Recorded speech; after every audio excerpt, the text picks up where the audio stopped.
1952 সাল, ঠিক 71 বছর আগে ফেব্রুয়ারি মাস, শীতের একেবারে শেষে বাঙালির রক্তে রাজপথে লাল বর্ণ ধারণ।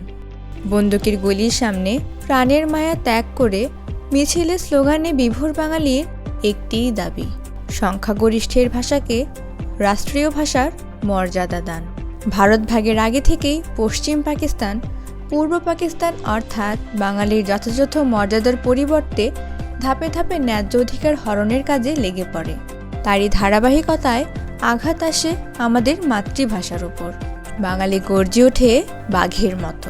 স্কুল, কলেজ, বিশ্ববিদ্যালয়ের ছাত্রীসহ গৃহিণীরাও পর্যন্ত সে সময় প্রত্যক্ষ ও পরোক্ষভাবে অংশগ্রহণ করেছিলেন মাতৃভাষা আন্দোলনে। 52-র 21শে ফেব্রুয়ারিতে 144 ধারা ভঙ্গ করে প্রথম রাজপথে নেমে আসেন যারা, তা ছিল 10 জন করে মেয়েদের 3টি দল। শিক্ষার্থী, কর্মজীবী নির্বিশেষে সকলেই মায়ের ভাষা টানে রাস্তায় নেমে পড়ে। অবশেষে মায়ের কোল খালি করে বোনের ভালোবাসা ছিনিয়ে নিয়ে সালাম, বরকত, রফিক জব্বারের রক্তে রাজপথকে রক্তাক্ত করেও যখন বাঙালিকে দমাতে না পারে, তখন ষড়যন্ত্রকারীরা বাধ্য হয় বাংলা ভাষাকে রাষ্ট্রীয় ভাষার মর্যাদা দিতে। রক্তরাঙা অমর 21শে ফেব্রুয়ারি রক্তের প্লাবনের মধ্য দিয়ে আজ সারা বিশ্বে আন্তর্জাতিক মাতৃভাষা দিবসের গৌরবময় আসনে আসীন। বাঙালির এই গৌরবের ইতিহাস আন্তর্জাতিক স্বীকৃতি লাভের পেছনে রয়েছেন দুই বাঙালি।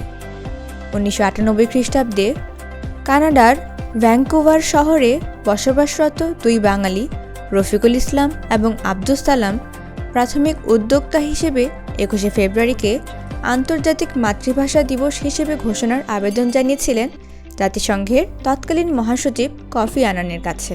1999 খ্রিস্টাব্দের 17 নভেম্বর অনুষ্ঠিত ইউনেস্কোর প্যারিস অধিবেশনে প্রস্তাব উত্থাপন করা হয় ও এতে 188টি দেশ সমর্থন জানালে 21শে ফেব্রুয়ারিকে আন্তর্জাতিক মাতৃভাষা দিবস হিসেবে ঘোষণা করা হয় এবং 2000 সালের 21শে ফেব্রুয়ারি থেকে দিবসটি জাতিসংঘের সদস্য দেশসমূহে যথাযথ মর্যাদায় পালিত হয়ে আসছে।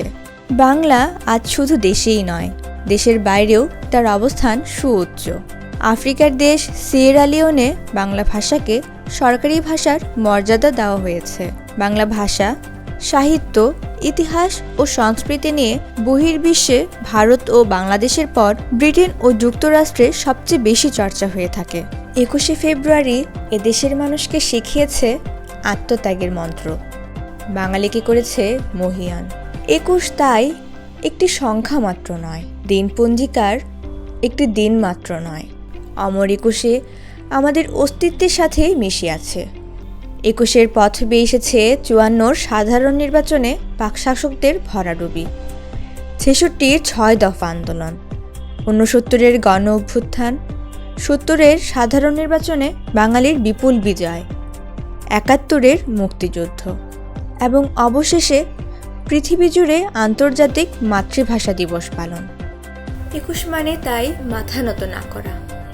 21 মানে মৃত্যুকে ভয় না পেয়ে জীবনের গান গেয়ে যাওয়া। 21 মানে বাঙালির অহংকার। 21 নিয়ে এই দীর্ঘ ভূমিকার অবতারণার পেছনে আছে আমার অন্তঃস্থলে জেগে থাকা এক স্বপ্ন।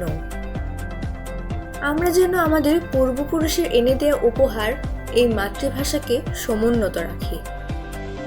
এই ব্যাপারে বৃহত্তর সচেতনতা ভীষণভাবে জরুরি। তাই আমাদের ভাষাকে আমরা ভালোবাসব এবং সেই ভাষার সঙ্গেই গাঁথা হয়ে থাকবে আমাদের গৌরবময় সংগ্রামের ইতিহাস।